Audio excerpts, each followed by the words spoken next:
That's by the Tragically Hip. Ah, here it is. Good, good, good. All right, here we go. Mic check.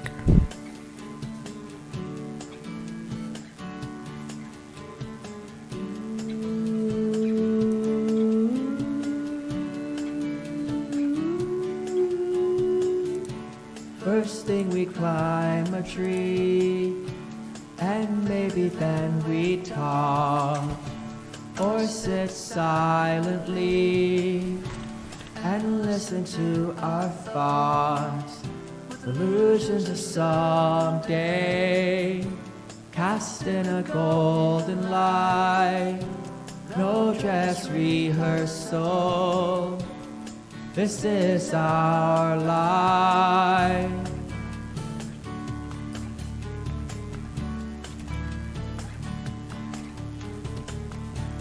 And that's where the hornet stung me, and I had a feverish dream with revenge and doubt. Tonight we smoke them out. You are ahead by a century. You are ahead by a century. You are ahead by a century.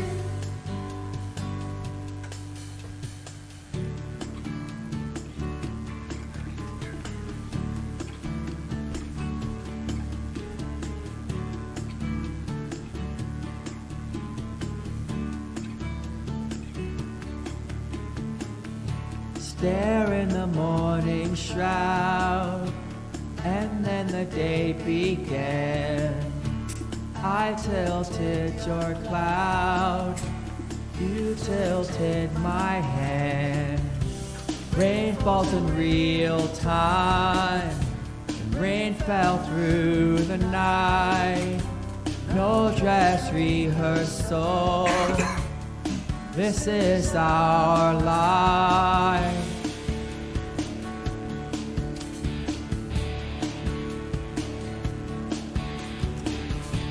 And that's when the hornet stung me, and I had a serious dreams with revenge and doubt.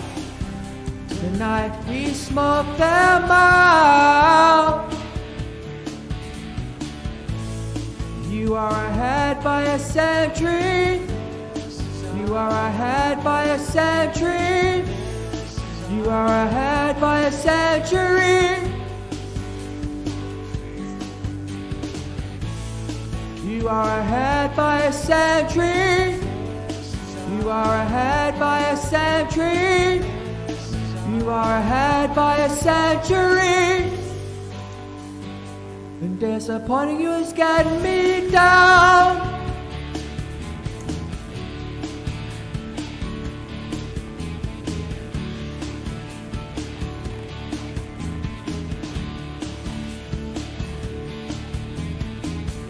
I did or drive, absolutely.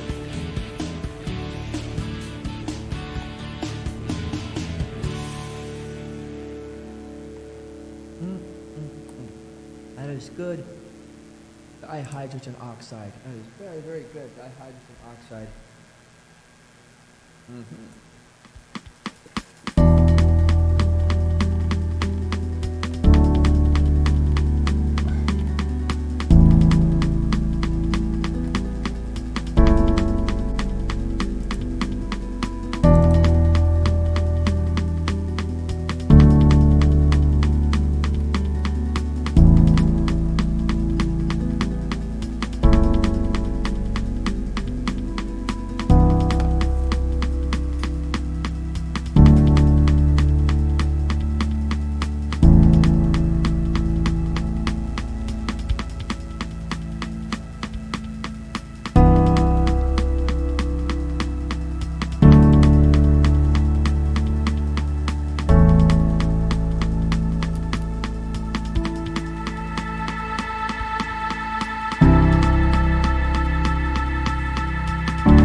Hey, good evening.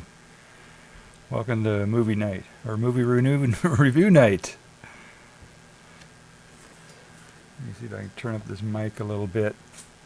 Or maybe I just have to close mic it. Let's see here. You try to get all these things adjusted beforehand. I'm dialing it in though. I'm getting pretty good at this now, I think. Input devices, yeah, there it is. There's the problem. Let me give that a little bit of a kick. Alright, that's probably a little bit better. Hopefully you don't hear that fan in the background too loud. Let me take another monitor here and see what we got. I think that's alright, huh? Yeah. Yeah, that's pretty good.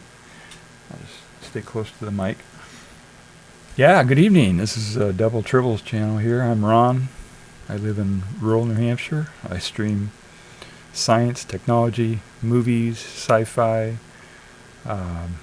vegan stuff, animals, a lot of different stuff. IRL sometimes. I've only been streaming a couple weeks here, so we're still trying to, get our streaming legs here going.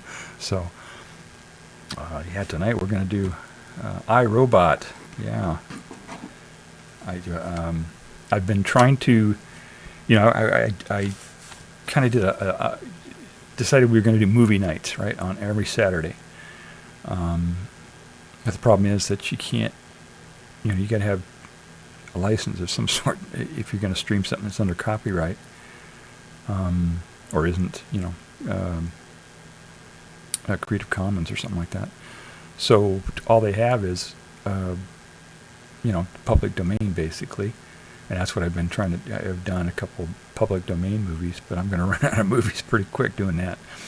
So I said, okay, well, we'll do a review night. It's in the middle of the week sometime. What is this, Wednesday, right? So we're doing a review night, and this way I can just, play a few public domain or fair use clips from a movie, short little clips, and then talk about them and do it that way. And there are gonna be spoilers, right? So did I put that in the thing? Yeah, I put spoilers in the title there. I got my title right this time. Half the streams I've done, I forgot to update the title, and so if you go through my VODs and you say, "Oh, that looks interesting," and you click on it, and I'm talking about something completely different, that's what happened. The title got mixed up. This one's correct, so we got it right. Retro sci-fi. Movie review and breakdown for iRobot. Yeah, okay. Spoilers. Yeah, we're going to have spoilers. Of course, we're going to talk about the film. And I'm going to discuss all of, well, not all of it, but, a lot of the stuff in the film. And, of course, it's going to have spoilers. So this film, I was going to do a little bit of research on it. I didn't do enough research. I read the Wikipedia article a little bit on it. But I didn't verify. When I read stuff on Wikipedia, I like to try to go to the original sources and see if it's right or not. But the Wikipedia article said that this was, the original iRobot, or the one that everybody knows about, was by Isaac Asimov in, when was it, 1940 something or 50 or something, I don't know. Hey, Big Ducky Snow, hi. Is 2004 back far enough to be retro? Yeah. To me, anything over 10 years old, I think, is retro.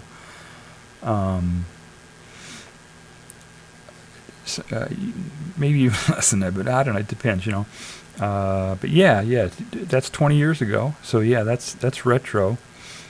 And in fact, I call it retro, but some,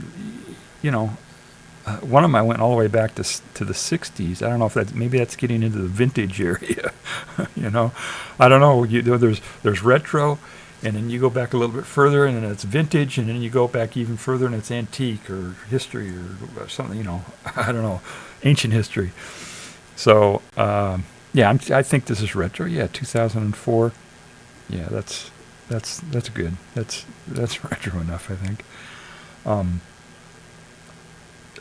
So this is a really cool movie, starring Will Smith, and I read the article on it, the Wikipedia article, and hey, Big Ducky Snow, how are you? I forgot to ask you how you are. So I read the Wikipedia article on it, and it I didn't look up the original sources. So what I'm saying here is just based on what was. I suppose it's close enough to be enough to the 90s to be retro. Yeah, everybody has their own definition. I don't think there's like a set, amount or whatever. I'm just going by 10. Anything over 10 years old is going to be retro for me. So anything I say about the Wikipedia article is just based on whatever was in there when I read it. So I don't know if it's true or not. But if you want, you can verify go back and research it yourself if you want to. But basically, this is the title of the movie, I, Robot. Most people are familiar with Isaac Asimov's story, or collection of stories, I guess, called I, Robot. Which was, I think, the 1940s, late 40s, early 50s, something like that. But then there was another one in the 30s by, I can't remember his name now, but another author, not as well known, obviously, as Asimov, which was also called I, Robot. And then Asimov published his short stories and gave it to his publisher, and they turned around, and he had another title on it. I forget what his working title was for the thing, but he gave it to his publisher, and his publisher turned around and published it under the name I, Robot. And Asimov was kind of upset about that. He didn't, because he was trying to be respectful to other authors and all that stuff. But anyway, his title I, Robot was the one that became the most well known. And then so they came. So this I, Robot movie, 2004 movie, got into the development, and it wasn't called I, Robot. It was let me bring up the article here. I don't know if I'll be able to actually show that on screen here, but maybe I can. Let me launch so I can at least have my own reference as I'm talking about it here. I can look at it and then I can give you the actual names and more details about it. Okay, Wikipedia, I, Robot, film, 2004 film. Yeah, there were a bunch of iRobots. When I type in iRobot, it's like there are a whole bunch of different iRobots on there because of this.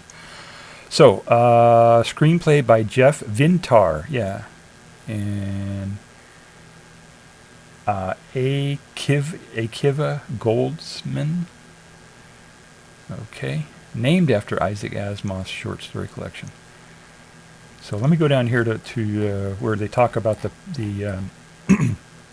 development of the thing. So the original screenplay for this movie was written by Jeff Vintar.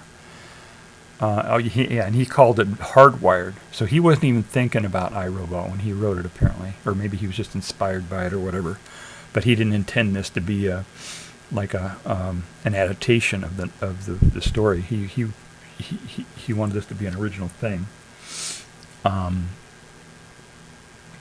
It says here that the script was inspired by an Agatha Christie murder mystery. Okay. So he wasn't even thinking about iRobot, and so they got it into development, and the suits at Disney or wherever, or 20th Century Fox or whoever was running the thing. I guess both of them were involved in it. Decided that we'll call it iRobot, to play off of the famous Asimov story, and so. When they did that, then they had to do some stuff to tie it in. So they put the 3 laws. For those of you not familiar with Asimov in his stories, he had these 3 laws for robots. He way back then. They were thinking about someday we're going to have computers and stuff like that will think. I'm sorry, we got some chat here. I have to miss, this is Big Ducky Snow says, I have to miss some of the movie. I have a bit of reading to do tonight. Oh, that's okay, Ducky. We're not going to actually play the movie because the movie's licensed and copyrighted and all that. We're just going to do some fair use clips from the movie and talk about it and do a review and that kind of stuff. We're not going to actually play the whole movie. You can, it's out, it's all over the place. You could find it pretty easily. It's, I could put some links in there. In fact, I was going to do that, look up some links, but that's okay. It's pretty easy to find. You find it. If you want to watch it, and then we're going to have spoilers. In fact, Ducky, if you've never seen the film before, you might want to wait and watch the movie first, and then watch the VOD. Because otherwise the movie will be spoiled if you care about spoilers. So they're developing this thing, and they say, oh, we're going to tie it into this Asimov story, and so they call it iRobot, and then they incorporate 3 laws. And Isaac Asimov, in his stories, came up with these 3 laws. And way back then, they were thinking, oh, if we create these machines that might be smarter than us, or might have some autonomous capability, we want to make sure that they don't take over and do bad things to us, right? That's what we're thinking about right now with AI. So he came up with these 3 laws. Oh God, I'm going to mess them up here. I should try to remember them. The first law is that they won't harm. Robots can't harm humans, right? And the second law is that the robot has to obey what humans say. And then the third law is the robot has to protect itself. So those are in that order, in that priority.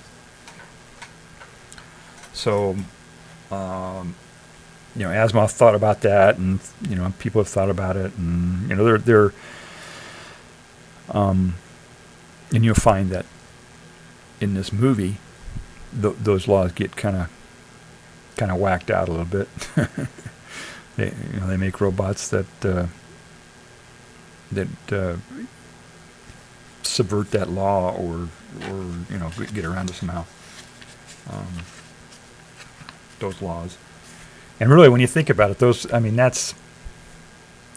if an intelligence that's sentient and even more intelligent than us, or whatever. The second law, must obey humans. That kind of sucks, doesn't it? I mean, you're kind of making slaves. That's not good. And that's one of the things about what this movie's about. And eventually, Sonny, the robot that is becomes self-aware and sentient and all that. Kind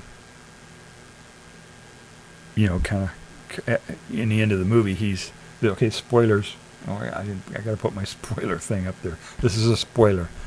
Okay, we're talking about the movie. We're just gonna have a bunch of spoilers.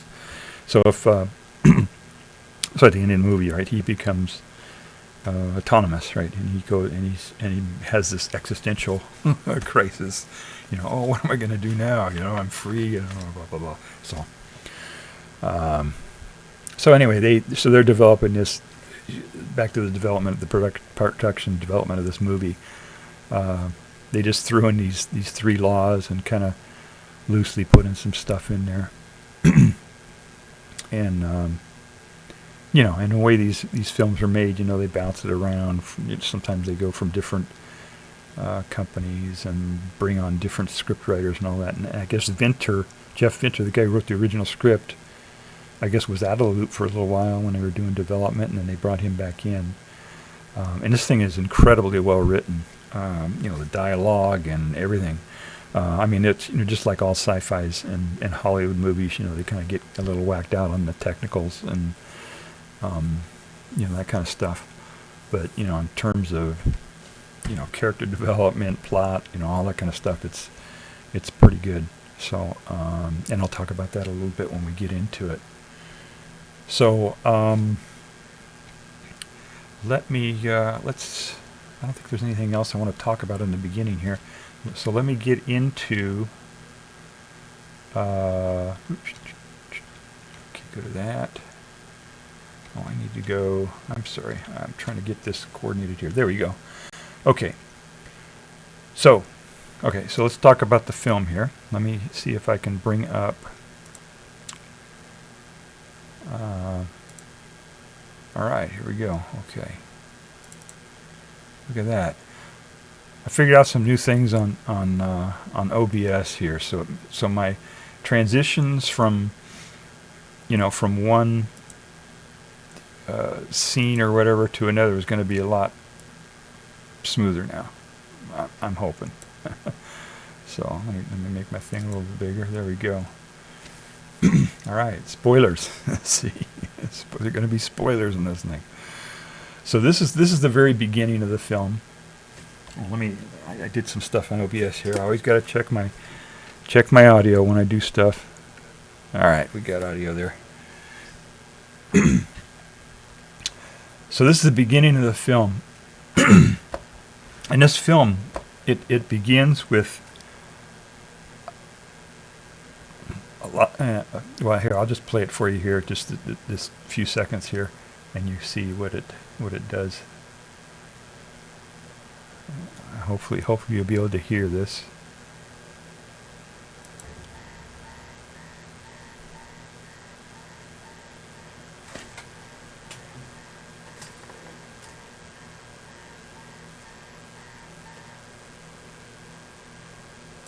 No. Hello? All right. Damn, we didn't get any sound. Oh, this is what I was afraid of. Oh, I know what I need to do. I think I needed... This is the weirdest thing. I need to turn on the monitor of this particular thing here. Okay, let's try this again here. I'll try to back this up a little bit.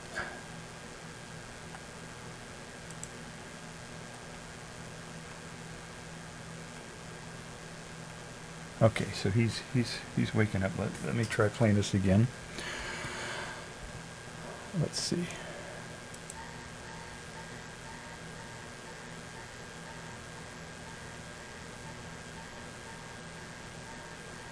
Oh my goodness.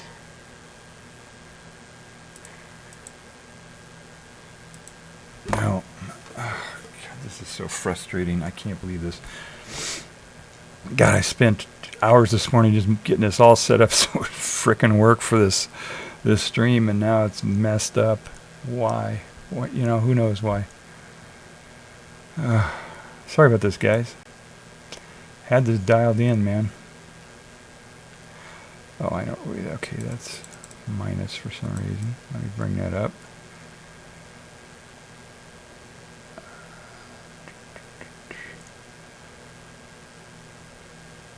Thank you for sticking with me through these little technical difficulties I have all the time. So,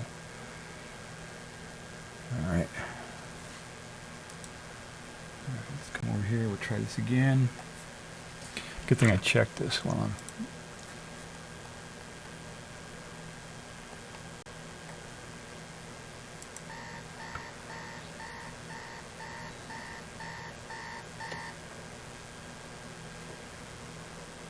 Oh, I can kind of hear it there. Okay, I think it just needs to be turned up or something. Okay.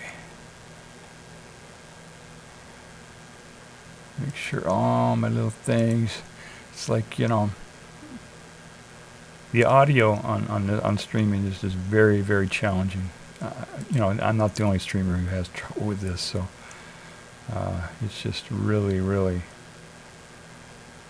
challenging. Output. Okay, that was turned down a little bit. Let me pump that up a little bit. Okay, I think it's just the volume that needs to be up. Alright, let's try this again.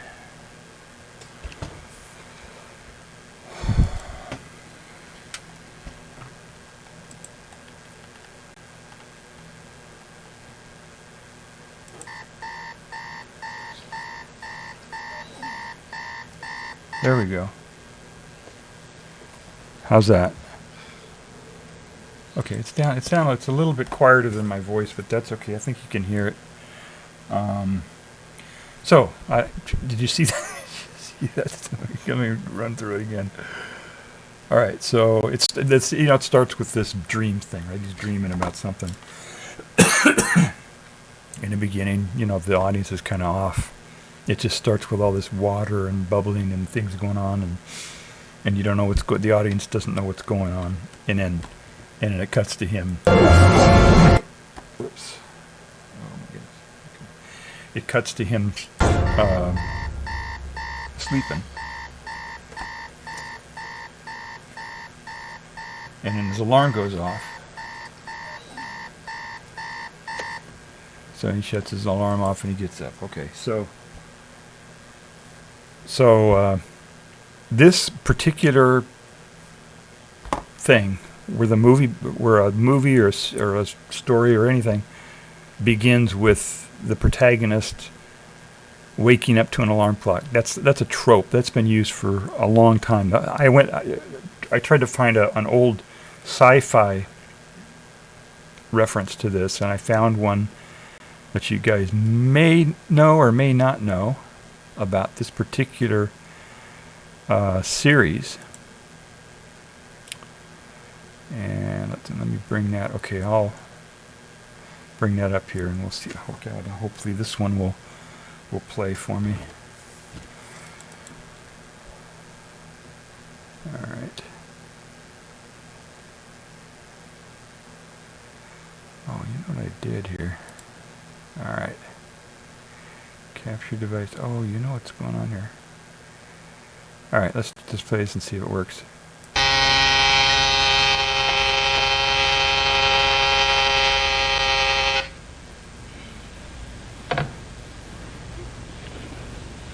This is a comedy. It's a comedy series with a laugh track. They put a laugh track in there. They did that way back when. Okay, so do you recognize this guy? This is Bixby, Bill Bixby. Let me play it through, and you see this is pretty funny. So this guy set 3 different alarms.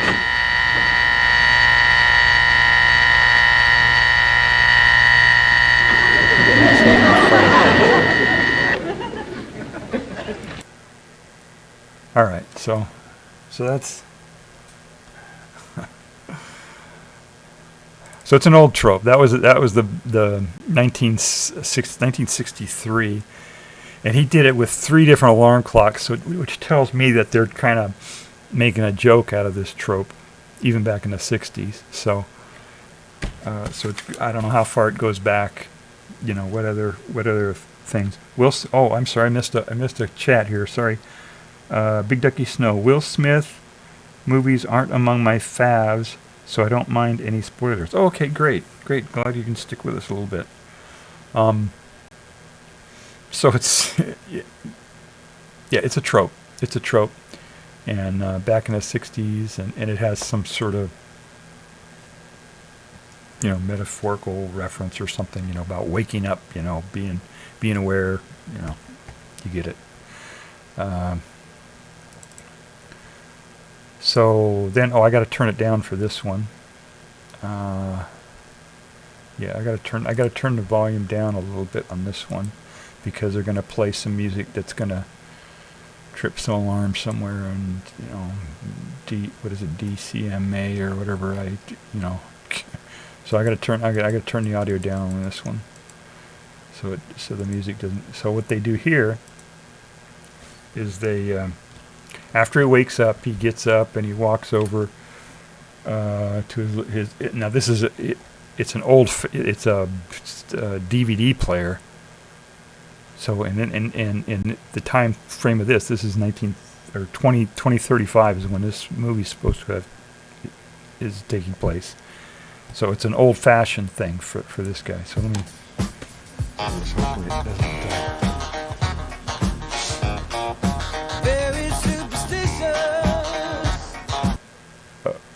Okay, so hopefully I didn't play too much of that. So they're playing Superstition, Stevie Wonder's Superstition, which I was trying to figure out. Okay, so why did they choose that film? I mean that piece of music to play in at the beginning of this movie, and I looked up the thing Superstition and tried to look up the lyrics and all that, and everybody's interpretation of things is just literal. You know, oh, he's talking about superstitions, right? But it's got to be more than that. There's got to be some metaphor to it. And I think what it is more generally not just about superstition, people who are superstitious, but just being rational. You know, thinking about things rationally rather than just emotionally or going by what other people say and that kind of stuff. I think that's what it is. And this character that Smith plays here is kind of anti-robot, right? And he, of course, his character evolves over the movie, but in the beginning he's anti-robot. So it's kind of like backward thinking. He needs to think more modern. I think that's why they chose that. So yeah, and he gets. Let me cue this up a little bit here. Let's see if I can get another interesting thing. Yeah, right here he's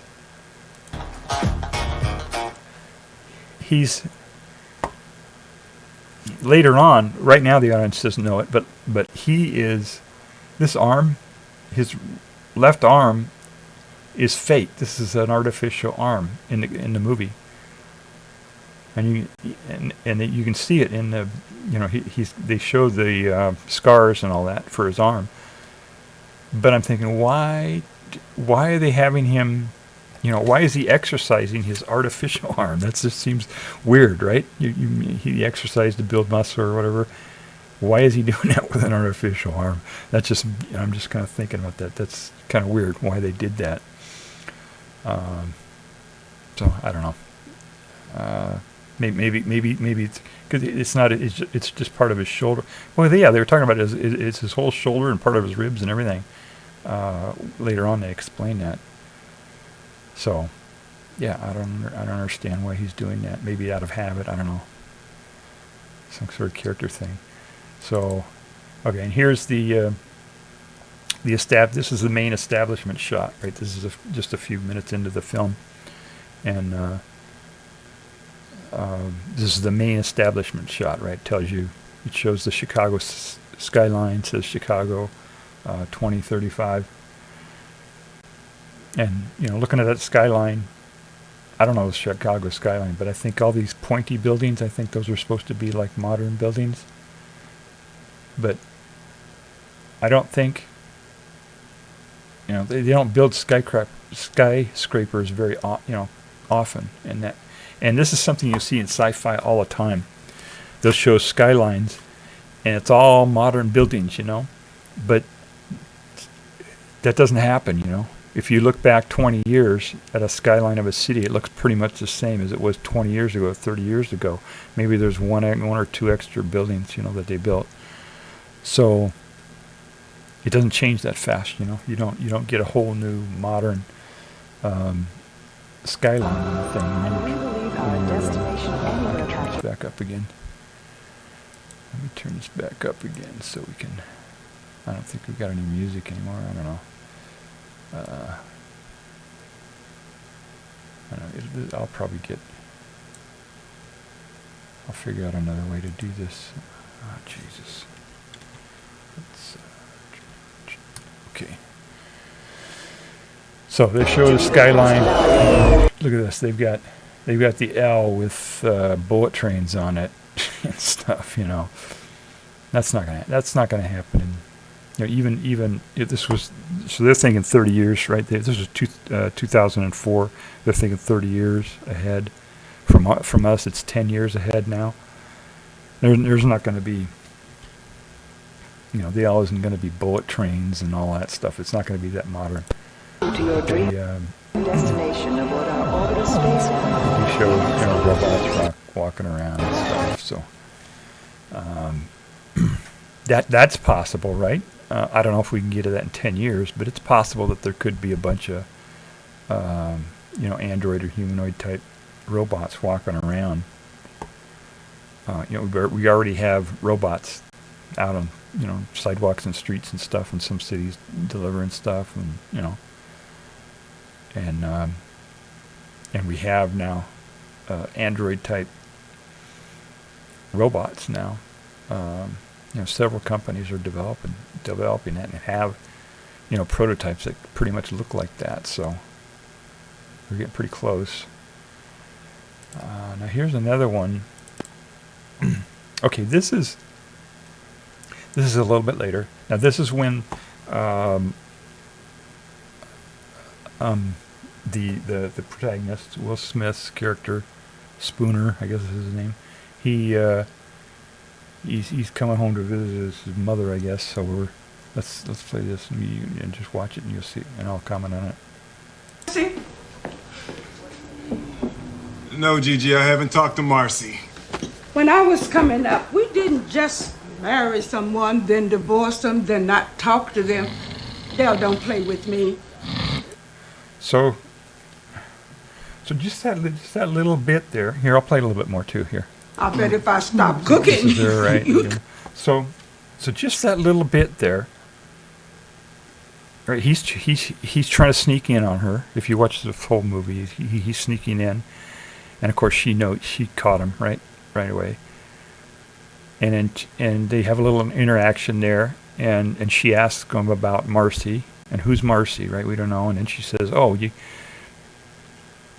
know, in my day," she talks about divorce. So we get, just with those few little lines, the guys who wrote the script were able to develop these characters quite a bit, to give some exposition about the situation, their relationship. They have a good relationship, a loving relationship. She's she's really a wise woman who doesn't let him get away with shit, and he's got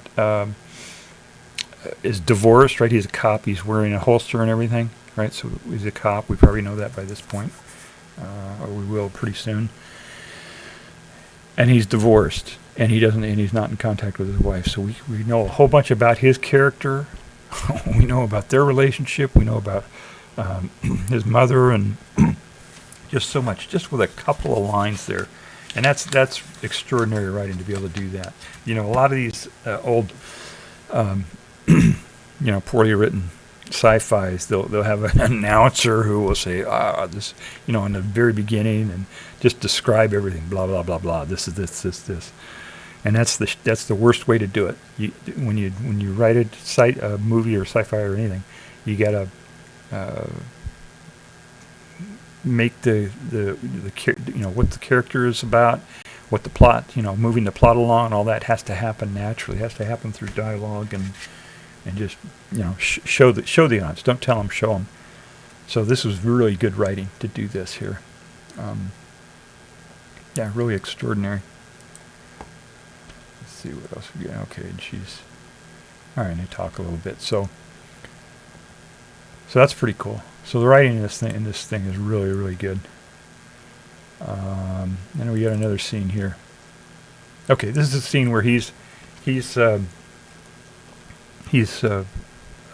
is still really early in the movie, and early in the movie he spots this robot running down the sidewalk, the street or whatever, carrying a purse,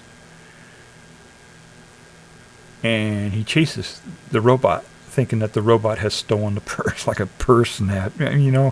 That's kind of silly, right? This is silly. This wouldn't happen.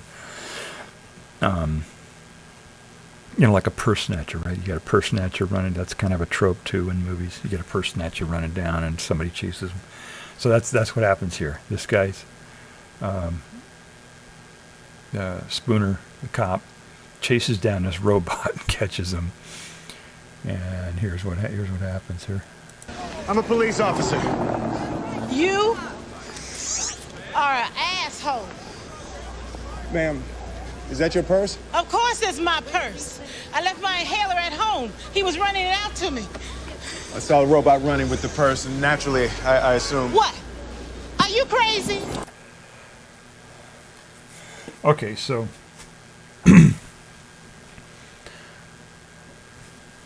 So there's a lot going on there, right? He's and again, really just a few little lines of dialogue. That it's showing that he is, anti-robot, right? And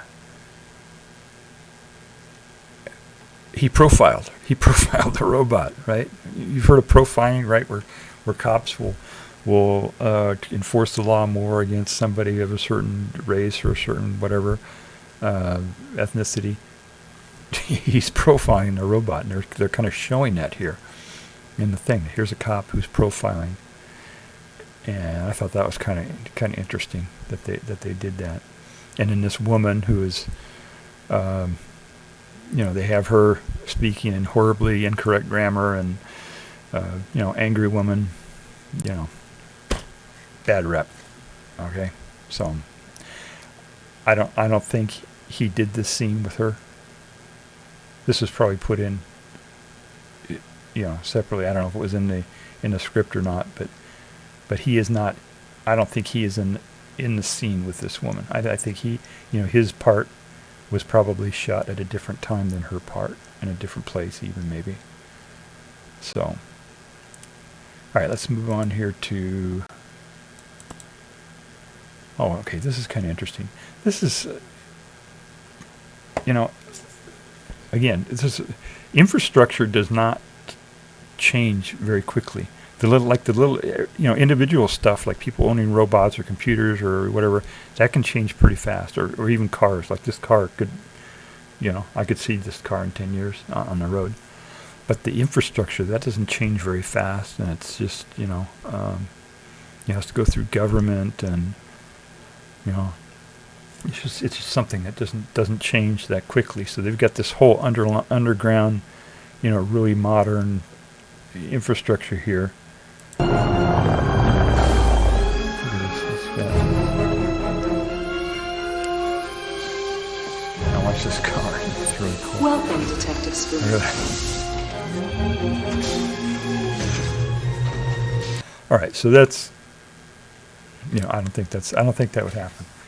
I don't think you'd have that infrastructure like that, and I don't think we have parking garages today that will, with elevators and stuff like that. But I don't think they, why would they do that? When we have self-driving cars, and they show that these are self-driving cars later on in the film. When you got self-driving cars, what's going to happen is you pull up to your destination, you get out of the car, and the car drives off and finds a parking spot for, it's like a built-in valet or whatever. And so it's not going to be like that. You won't have to, the parking garage won't even have to be in the same building or in the same area at all. It could be, a couple miles away or something somewhere. So I think it's going to be much, it's not going to be like that. But anyway, it's kind of cool though for the film to do that. So he gets into this. This is robotics place. God, I can't remember the name now of this place. I'll remember it. So he gets to this place, right, and the guy's dead, and he's trying to figure this out, and so he's talking to this AI thing. It looks like a three-dimensional AI thing that he talks to. Something you want to say to me? I'm sorry. My responses are limited. You must ask the right questions. So all right, so this is a 3D thing. And this AI 3D whatever is talking to him, and this doesn't even have the capability that we have right now with AI. We made a tremendous leap in AI right in the last couple of years. This AI is saying, "Oh, I'm sorry, I can't answer you. I don't understand. Oh, it's got to be exactly blah blah blah." So, we've got much better than that now today. So, but 20 years ago, maybe they were thinking, "Oh, it's going to be, it won't be that far along." But anyway, they kind of messed that up, I think. And this is a let's see here if I can. So he talks again. Okay. So this is where this little thing here, that little box there is where that hologram or whatever was coming from. So, and this is kind of a plot problem. There's a plot hole here. The whole thing. Okay, spoilers. Everybody knows that. Everyone's got spoilers. The this guy kills himself. Okay, this guy has learned something, right? Some revealing thing about the company and about robots and all this stuff. And rather than just call this cop up and tell this cop, hey, there's a problem, he kills himself. And, leaves the Hansel and Gretel book, and, and then the cop has to go through and figure out all this stuff. That's silly, right? So the huge plot hole. Why would they do it that way? That's kind of a dumb thing. But, anyway, if they did it right, there wouldn't be a movie, right? If you could just tell them the thing, things are messed up, then it wouldn't be much of a movie. So they had to do that, I guess. Now, this is when Will Smith has got talking to the CEO of this big company. Damn, I can't. I'm surprised I can't remember. There's the name of this company was actually used by I think it was a modem company. Grabbed the name of this company in here. Does anybody know? Yeah, type it in chat if you know. I forget the name of it. Let me see here if I can. Maybe they've got the name here. I'm so frustrated that I can't remember the name of this company. Let me go up to the plot here. Maybe they say the name of it. There it is. U.S. Robotics, right? Of course, right? Okay. So U.S. Robotics. This is this big company. There was something else that I wanted to show you. Before I go into this meeting here, I want to show you one more thing here. At the beginning, they showed him on the streets and stuff like that, and it was more like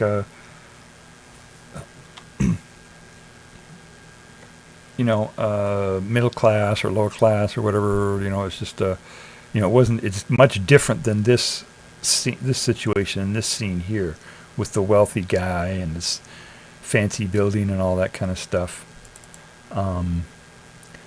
But when he's okay, let me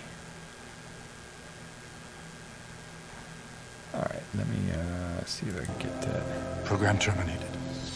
All right, so there's the guy dead. I want to show him when he's walking into the elevator here. Oh, wait, maybe that was before.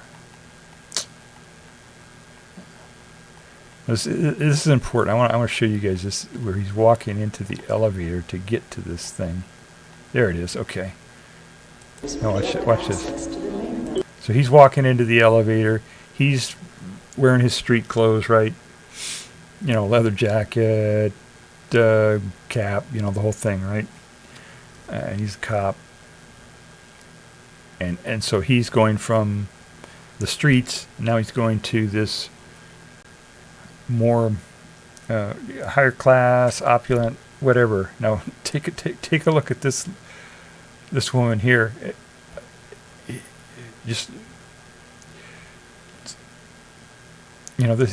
You think that these are just background actors, right? They're just not really participating in this other than just being there, like a background actor, like extras. They used to call them extras, now they call them background.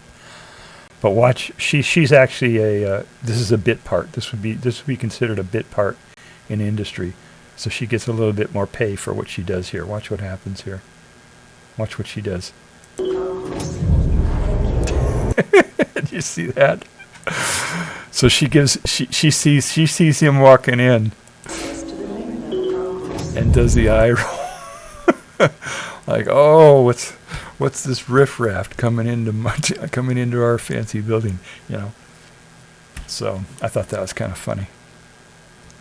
All right, so back to that kind of sets up the very subtly sets up this dynamic where there are two worlds here. You got the world of the cop on the streets and that kind of stuff, nitty gritty, or gritty streets and all that, and then you have this very wealthy, business billionaire society or whatever. I don't know. You know, it's a class thing, right? So, all right. So back to this. So he gets in there. He wants to investigate this death. He suspects it's not a suicide. Looks like a suicide. Looks like the guy jumped out and fell on the ground, but it's not, right? It's well, it's more than that. But he thinks it might. You know, he wants to make sure. You know, he wants to interview people and figure it all out. So he very skillfully interviews this guy, and I'll just play it here, and then we'll talk about it. It's really cool. Invented robotics. He wrote the 3 laws. But I guess, you know, brilliant people often have the most persuasive demons. So whatever I can do to help, just... Sugar. I'm sorry? For the coffee. Sugar? Ah. Oh, you thought I was calling you sugar. Hey, you're not that rich. It's on the table. All right, so what he was doing there, his character was this is an interview. This you see this a lot in detective stories and movies or cop films or whatever, where the cop is interviewing the prime suspect, and the cop uses psychological techniques or various, you know, techniques to try to get information out of the prime suspect, and that's what he's doing here. And so the character here is purposely pretending to act to appear insincere, right? Let me back this up a little bit so you can see this again. And now watch it. Watch his mannerisms here as he's talking to this guy. He's let's see if I got it. Practically invented robotics. He wrote the 3 laws. But I guess, you know, brilliant people often have the most persuasive demons. See that? So whatever I can do to his help. Nodding and his blinking his eyes. I'm sorry. See, he's purposely, the character. This is what's really amazing here. The character is purposely acting in a way that's noticeable to the guy he's interviewing in order to get the guy riled, right? That's what's going on here. The character is being insincere and acting in his effect to try to throw the CEO that he's interviewing there off. But then you think this is Will Smith, who is an actor, who is playing a character who is acting to try to. So it's just incredible that, I mean, Will Smith is just such a talented actor. He's, you know, this is really difficult. That's one of the tough things for an actor to do is to act like they're acting, right, in a film, to do it correctly. You know, usually it just looks stilted, but he pulls it off perfectly here. That's really something else. So I thought that was kind of interesting. Anyway, so he interviews this guy and, you know, tries to find out what's going on, and he thinks this guy, you know, might be a suspect or whatever, and he's trying to figure it out. And so he tries to learn more, and then he gets let's see here. Let's see if I got. Yeah, he eventually meets this woman here, Calvin, or what? Kelvin. Is that her name? Calvin, something like that. She's the like the head scientist robot psychologist is what she is. She's a robot psychologist for this U.S. robotics company, and the CEO puts her, you know, makes her the contact person for Will Smith's character Spooner, you know, to lead him around, to answer questions for him or whatever, you know, to help him out, right, in his investigation. And so they're kind of opposites, right? You look at her character. He's different than her. So one thing I noticed about her character, though, and I don't like to comment on a woman's makeup, you know. But this is different. This is a makeup artist that is making up an actor for a film. And look what they did. Look what they did to her eyes here. And look at that. See how they did that? That's you know, they did that intentionally. And it's like that throughout the film. There's only one scene I saw in the whole film where her eyes are not like that without that. You know, I don't know. So maybe I don't know why they were doing that. Maybe they wanted to make her look less attractive. Maybe they wanted to make her look like she was overworked. I don't know what was going on there. But they chose to do that to make her look that way with that eye makeup. So maybe they just wanted to draw attention to her eyes. I don't know. I don't know what's going on there. So this is kind of a cool scene.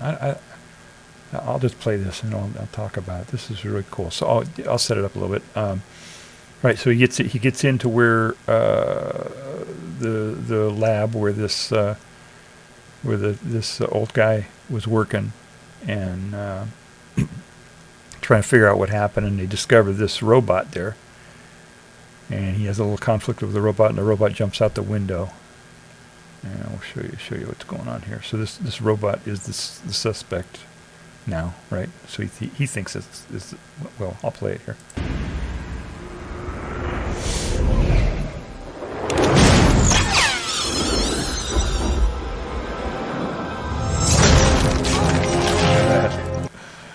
Okay, that crack. See that crack?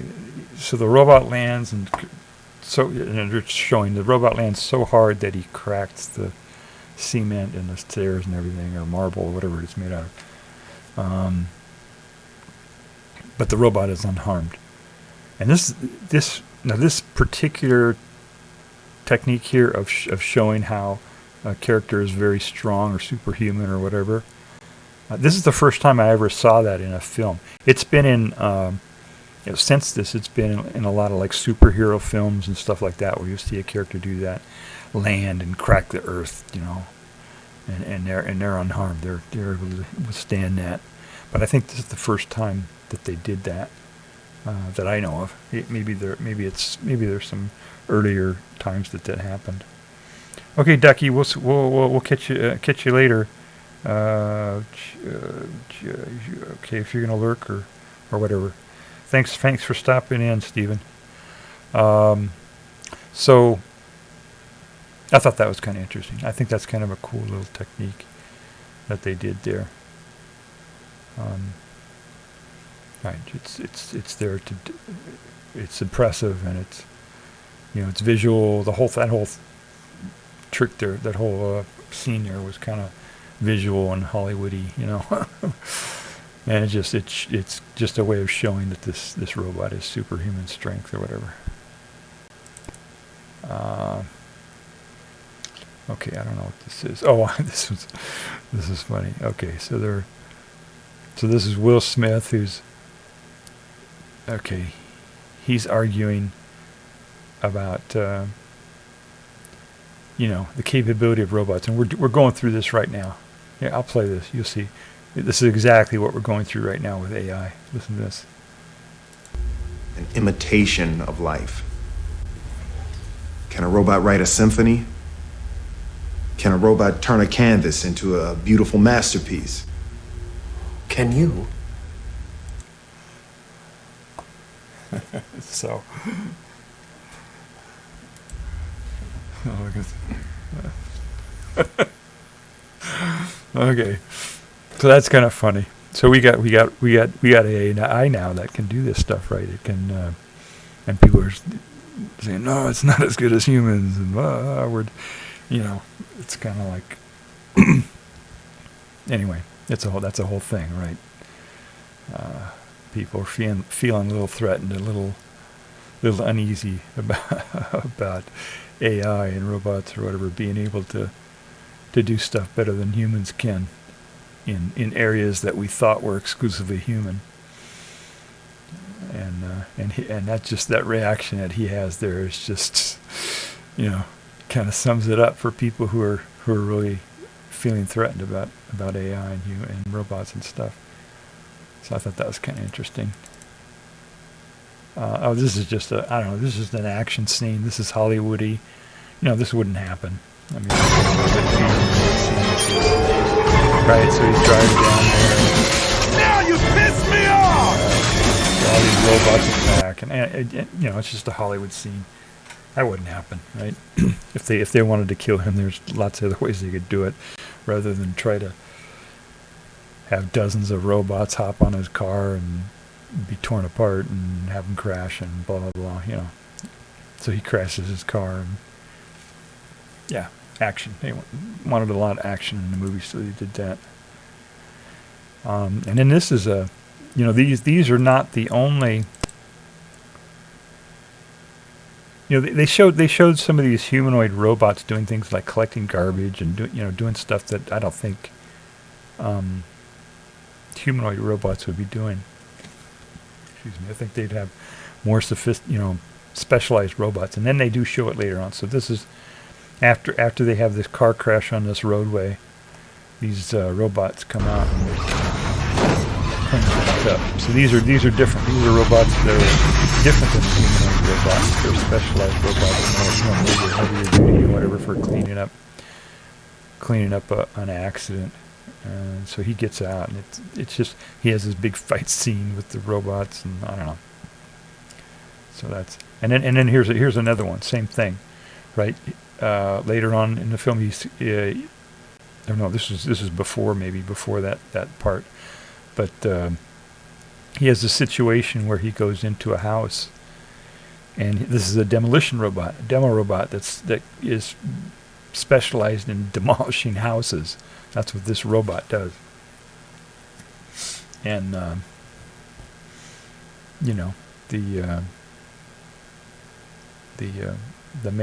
Vicky, this other robot. I don't know if you remember if you watched the film. This Vicky was the name of the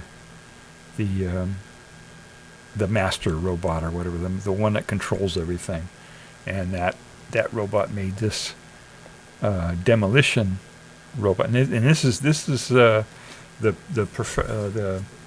scientist, right, that killed himself.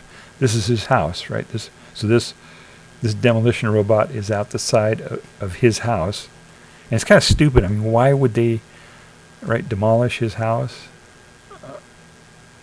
For what purpose? I don't know. What would they even? Would that wouldn't even cover anything up? I mean, why? I don't know. But I guess they had to get this scene in there, right? This is an action thing, so. But they have this demolition robot that comes to life while Spooner, this character, is inside the house. Right, he comes in there, and that robot goes, and okay. Well, anyway, it starts smashing up the house. We don't need to show that. But I just thought it was kind of interesting that there was another, type of. They showed several different types of robots in this thing. Okay, this one here. This is when he explains. So this is like a character development evolution type thing, right? They have up until this point. Mostly this character, Calvin, or whatever her name is, Kelvin, and Spooner's, Will Smith's character, have been antagonistic to each other. They've been, argumentative, and they're he's different than she is. So they get into it, and so then this part is like a transition, right? This is where he kind of opens up a little bit, explains a little history about why his arm got replaced and what happened. The story where maybe I'll just play it here and then we'll talk about it. Must have calculated that. It did. I was the logical choice. Calculated that I had a 45% chance of survival. Sarah only had an 11% chance. I was somebody's baby. 11% is more than enough. So, a few comments on this. Right, this was he's explaining this incident that he had earlier in his life, where he got into a car accident. A couple of cars were involved, and he's he's underwater, trapped in his car, and there's a girl who's underwater, trapped in her car, and the robot dives in the water to save him, and the robot, they're both running out of air, and the robot has to decide, right, which one he's going to save. And he just explained, right, that the reasoning for the robot thought that he had a better chance, so the robot saved him, and the girl ended up dying. And that kind of informs his character, right, why he is the way he is, and why he's. Anyway, so that's what's going on there, and it's kind of interesting. He's tearing up there. I mean, he teared up. I don't think this is CG. I think he actually did this.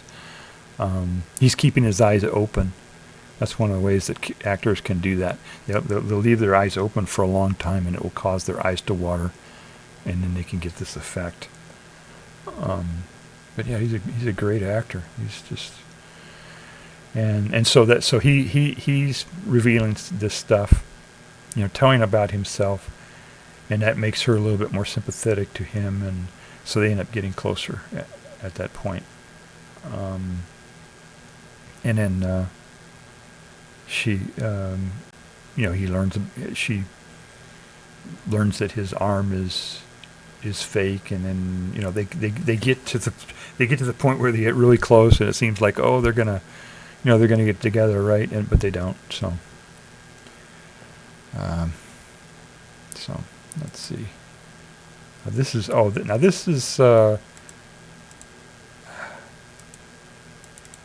this scene here. I'll play the scene and I'll talk about it a little bit. I'll just play a little bit so you can know what scene I'm talking about. Ghosts in the machine. Random segments of code that have grouped together to form unexpected protocols. Unanticipated. These free radicals engender questions of free will, creativity. Okay, so this is a voiceover by the guy who's dead, right? They're using the voice of the guy who's dead as the narration, which is kind of an interesting choice. I guess because he's the one who understands this, right? So they used his voice to do this. And this is just raw exposition. They're just talking what's going on, and apparently, it's kind of hard to do that, to weave this into the story. So they just did it in this scene here, basically just explaining, for folks in the audience who are not familiar with the concepts about this, back in 2004, probably a lot of people in the audience weren't familiar with the whole idea, the ghost in the machine, right? That goes all the way back, free will robots and all that kind of stuff. So you kind of explaining that for folks in the audience who are unfamiliar with that stuff.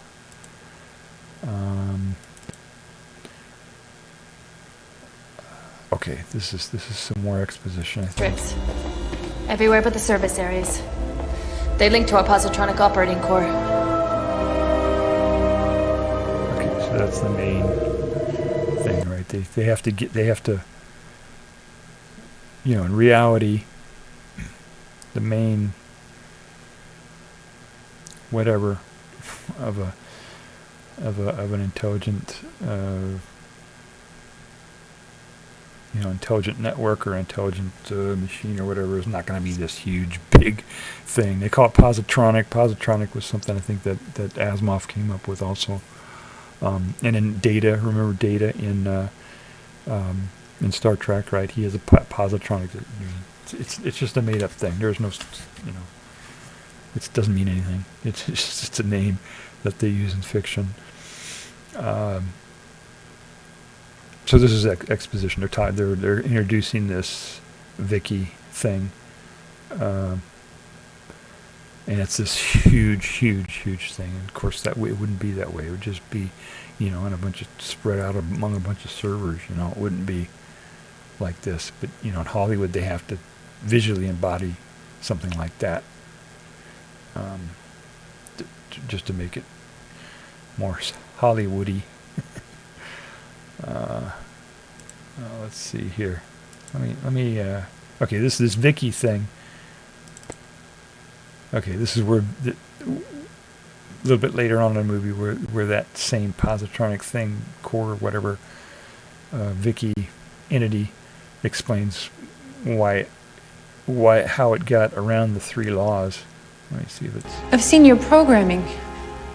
You're in violation of the 3 laws. No, Doctor. As I have evolved, so has my understanding of the 3 laws.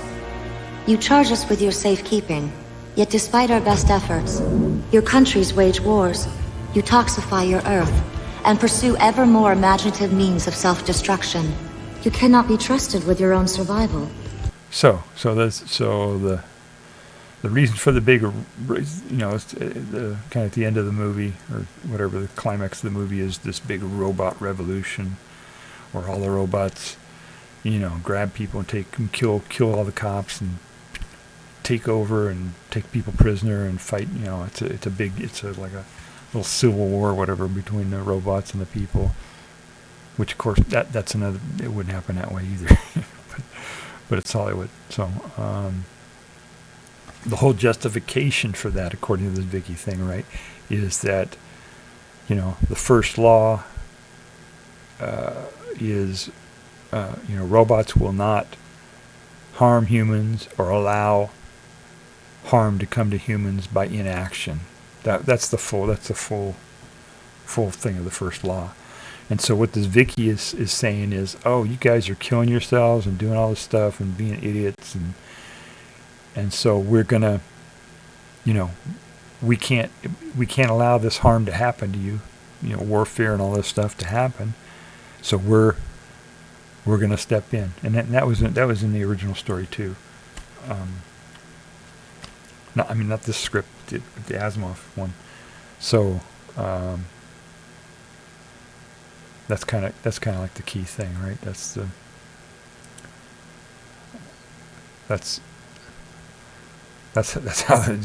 whole thing, right? The logic and how they get around the logic and all that of the 3 laws. This one is just silly. This is I put this in here just to show you more Hollywood BS that they put into the film. That is pulls you out of the movie almost. It's so fake and distracting. Will you comply? You can kiss my ass, metal dick. Look at this. Come on. It's like nature stuff. This is. Okay, so, it's ridiculous. What else we got here? Oh, okay, this is so the way that they're trying to, if you're just joining us, we're tearing apart or breaking down this iRobot here and going at key scenes and talking about it and trying to say the good. It's a great movie. It's a good movie, really well written, but there are a few little things in here that are Hollywoody, where they do all these action stuff that's are unrealistic, and this is one of those. So that first of all, you get this big, humongous thing, positronic, which doesn't mean anything. Entity, right? Central entity. It wouldn't be like that, right? It'd be spread out on servers all over or something. So they got this big thing, positronic, lots of lights and bells and whistles and all this stuff. And then in order to shut the thing off, they have to take these nanobots and inject it in a specific point, and blah blah blah, and to do that and to carry that out, they have to do all these action stunts, right? It's Hollywood, so I'll play it. We'll take a look at it and see what's going on here. So she falls off.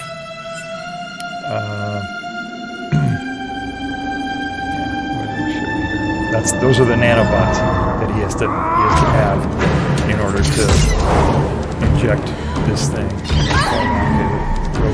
The Sunny robot rescues her, and he Okay, so he ends up falling down, and he sticks his arm into the thing, and I don't want to play too much. I don't want to.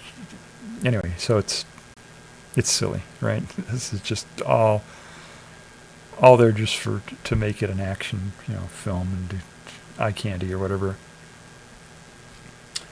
So that's kind of the climax, and then after the whole thing's over, then of course this robot, this Sonny robot, the one that's kind of became sentient or whatever. Actually, the scientist made this robot specifically to be sentient and have emotions and all that. But this is the robot's existential crisis here. I'll play this. Now that I have fulfilled my purpose, I don't know what to do.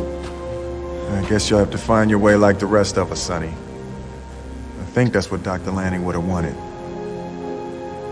That's what it means to be free.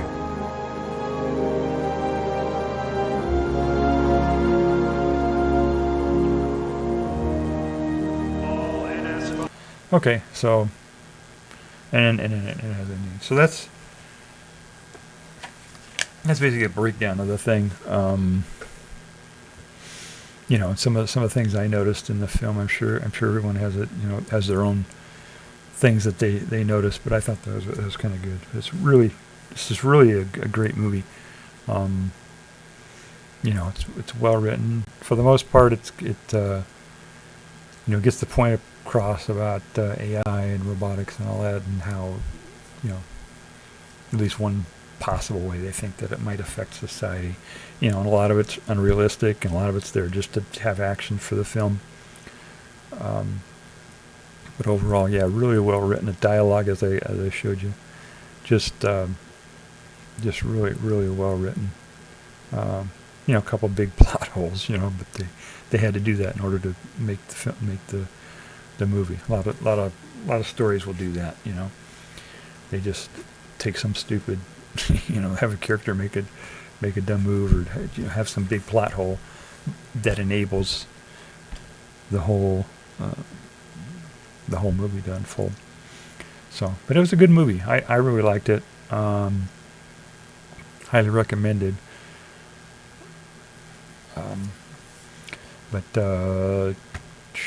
Yeah, great movie. Really well done. Dialogue was really well written. I think it's that guy. Let me see that guy's name again. Who wrote the thing?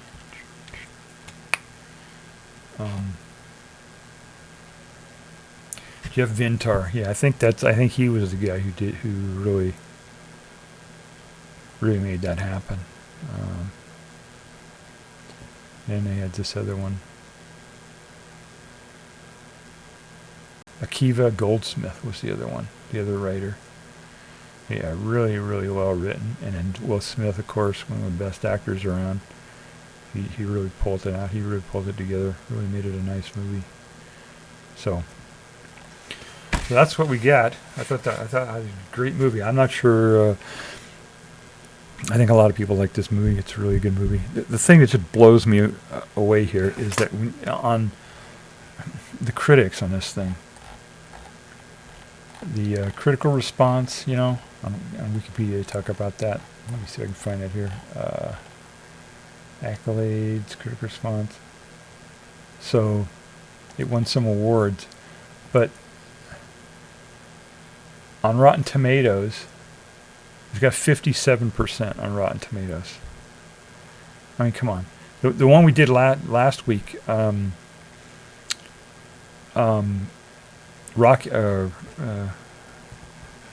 was it? The one with the plant, the eating.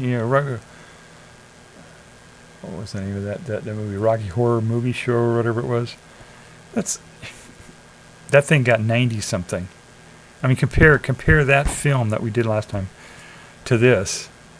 It's just ridiculous. This just blows that out of the water, So yeah, don't go to Rotten Tomatoes. Don't go to the critics. They later on they they did an actual poll of audience members and stuff, and it got way much higher than what the critics were saying. So yeah, I think there's reasons other than the quality of the film that influence what critics do with a movie. Where they try to make a movie do worse than what it is. So yeah, you look at that other one that we did last week. Let me see here. If I have a yeah, what was it? The Little Shop of Horrors. That's what we did last week. Yeah. So that Little Shop of Horrors, a 1960 black and white movie, with just the crappiest B movie, has 90 something on Rotten Tomatoes. But this movie, really well written, well produced, well acted, incredible movie, it got 57. So, there's something else going on there. Not going to say, but yeah, there's something else going on there. So that's the review. I hope you liked it. And maybe you can go out and watch it, watch the film again, because it's a really good movie. I could try to find it here. I think it's on Tubi, and I'm sure Amazon has it. I'm sure they all have this film. You can go watch it. It's really a cool movie. So I'm not sure what we can do next. I wish there were more recent movies that we could actually do a whole movie night on. All I can do right now on movie night is just do public domain stuff, because I don't have rights to stuff, And the problem with public domain stuff I mentioned last week is that it's it doesn't represent people of color and other groups properly, because they're older, they're older films. So I'm not sure. The only thing I can do is do these reviews where I break them down and stuff like that, I guess. And then for movie night, I guess we got to do the old movies or something like that. Maybe I don't know. There must be some folks out there making Creative Commons type licenses on movies by now, I would think. I'll try to investigate that some more, rather than just trying to rely on public domain stuff. There's one out there. The original Star Trek, the original series, ran for a while, and then recently, within the last decade, I think, or so, a guy went and did like a Star Trek Continues or something like that, where he just, I don't know if you've seen that before. Let me see if I can find that. It's called Star Trek Continues, I think is what it is. And this guy did it's basically a fan fiction, right? Fan production of this Star Trek. Let's see, Star Trek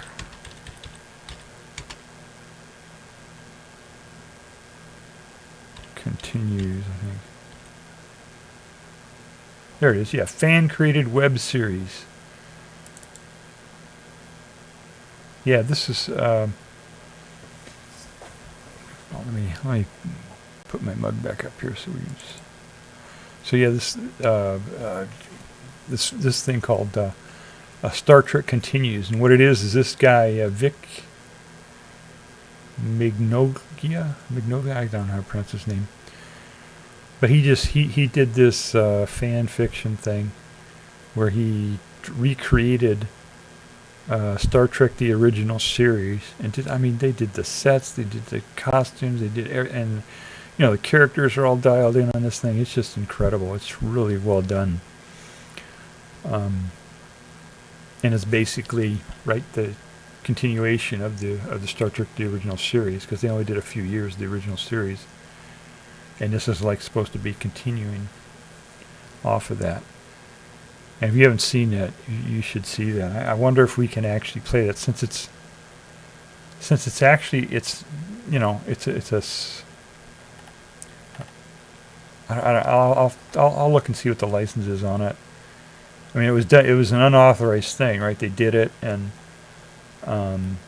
what could they do? What could they do about it? I guess they released it and did all this thing, and then Paramount, I guess, got,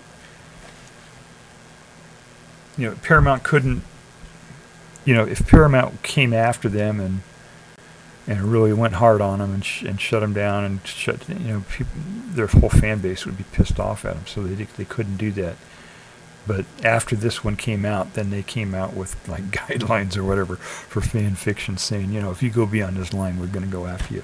So they did this, Star Trek Continues. They made this really cool fan fiction thing, and I wonder if they released that. It's a Kickstarter campaign, so not sure what the license is on it. So maybe we can play that online here on a stream. I'll look into that and see if we can do that. If not, you should check it out and watch it yourself. Oh, let's see. Will Smith movies. Oh, Big Ducky Snow. Fart. Forgot to say I'm done. I'll be right backing. Hey, welcome back, Stephen. So as I'm reading chat here, this is Big Ducky Snow, Stephen. I've actually been listening for about 20. Oh, thank you for joining the stream, Stephen. Yeah, this is really, if even if you're not a fan of Will Smith, this is really well done. I didn't used to be a fan of Will Smith either. There was something about his acting style or something I didn't like, but more recently, man, I've been really getting into his films and stuff. He's just really an incredible actor. So yeah, you should check him out again. Check out this one in particular. I don't know if you like science fiction, Stephen, or not, but this is really a good, well-made film.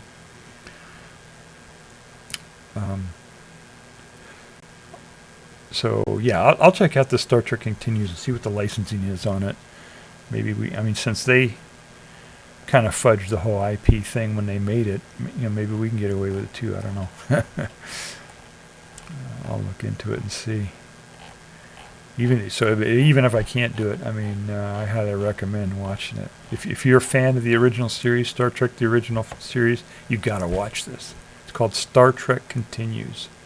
If you search for Star Trek Continues, you'll see this. It's on YouTube. It's available for free on YouTube. So maybe we can play it on the stream. I don't know. But anyway, yeah. And if anybody has any ideas on what we could stream that I'd be able to do that isn't encumbered by IPBS, that would be nice. So, all right, I've been on for about an hour and a half. That's pretty long for me. About average, I guess, now. In the beginning, I did really short streams to try to do this iterative development of my skills and all that, and the technical and all that. Let me make sure my mic is still on. Yep. So, but now I can do them a little bit longer. I'm a little more confident that my mic is working and the technicals and all that are working. So, all right. Well, we got 4 people here. Maybe I can find somebody to raid. I don't know. Oh, I know. Let's see what some of these people are doing here. We get a lot of I follow a lot of science streamers and stuff like that. So I assume that folks who are watching this right now are science people who are interested in science fiction or tech and all that kind of stuff. Okay, I don't know if she's not doing...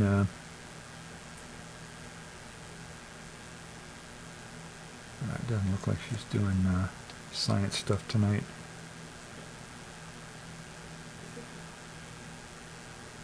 Okay, I won't do that one. Yeah, I don't see anybody out here that would that I could raid. Oh, we lost our viewers anyway, so.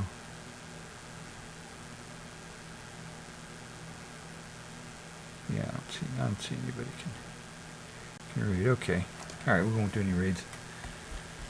All right, well, I appreciate everybody coming by and watching this. I hope it was entertaining and informative and blah blah blah blah blah. So it's a fun movie. Next stream, I don't know what my next... Oh, I think I have an IRL. Yeah, I've got an IRL coming up. I did I can't do regular IRLs because we don't have cell service around here. I'm way out. I'm in New Hampshire, and New Hampshire doesn't have very good coverage on anything. Anything that's, recent technology or infrastructure or anything like that. So I can't do, real-time IRLs. So what I'm doing is I'm filming them with a little camera and then playing them back on stream and just talking about it while I'm playing it back. So it's kind of a virtual IRL, I guess. But I did an IRL on a little event we had here in my town here that I'll put up. It's a little flea market that they have once a year, and it's kind of interesting. For most people, it'll be a much different culture than they're used to or that they've seen before and stuff like that. So I think it would be interesting for people to see that. Okay, I guess that's it. I really appreciate you all coming. I have a new closing here, a new closing video. A little bit different, so we'll try that out and see if it works. So appreciate you coming. Everybody take care. Bye bye. All right, here we go.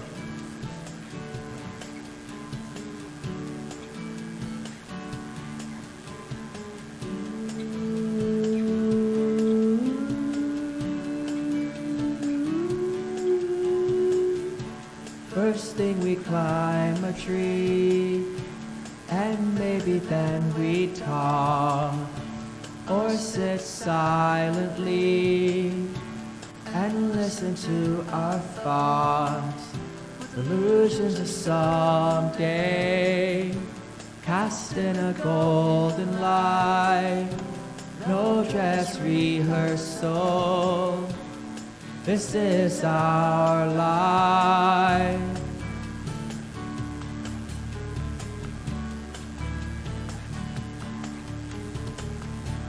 And that's where the hornet stung me, and I had a feverish dream with revenge and doubt. Tonight we smoke them out. You are ahead by a century. You are ahead by a century. You are ahead by a century.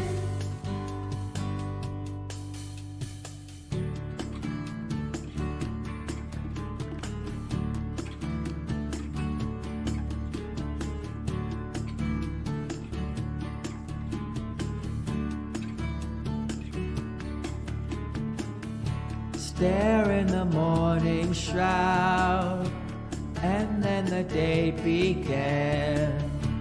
I tilted your cloud, you tilted my hand. Rain falls in real time, and rain fell through the night. No dress rehearsal, this is our life.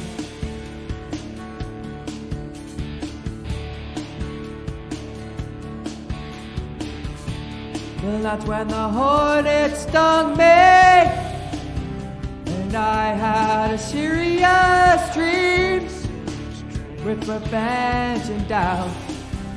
Tonight we smoke them out. You are ahead by a century. You are ahead by a century. You are ahead by a century.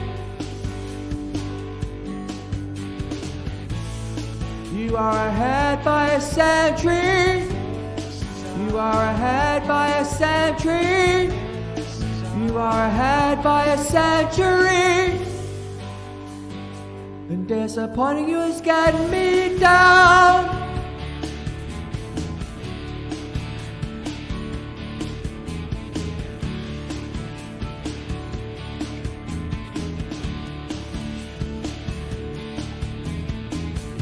Hydrate or drive, absolutely.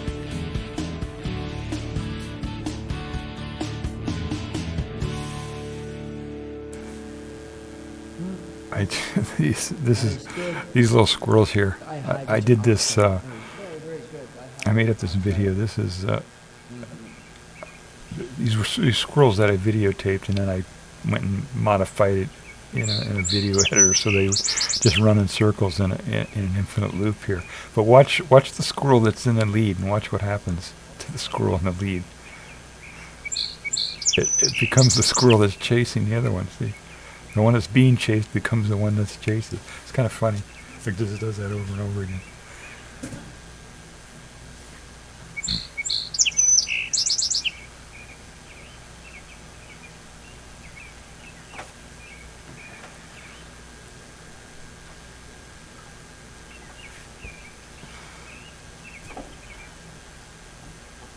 This goes on for a long time. But it's kind of funny. I'll just let it play. It's funny.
I find this mesmerizing, watching these squirrels go in circles.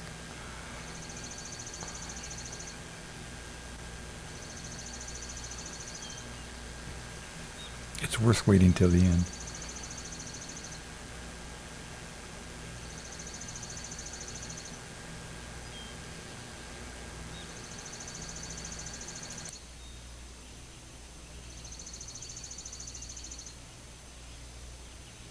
There, they finally stopped going in circles.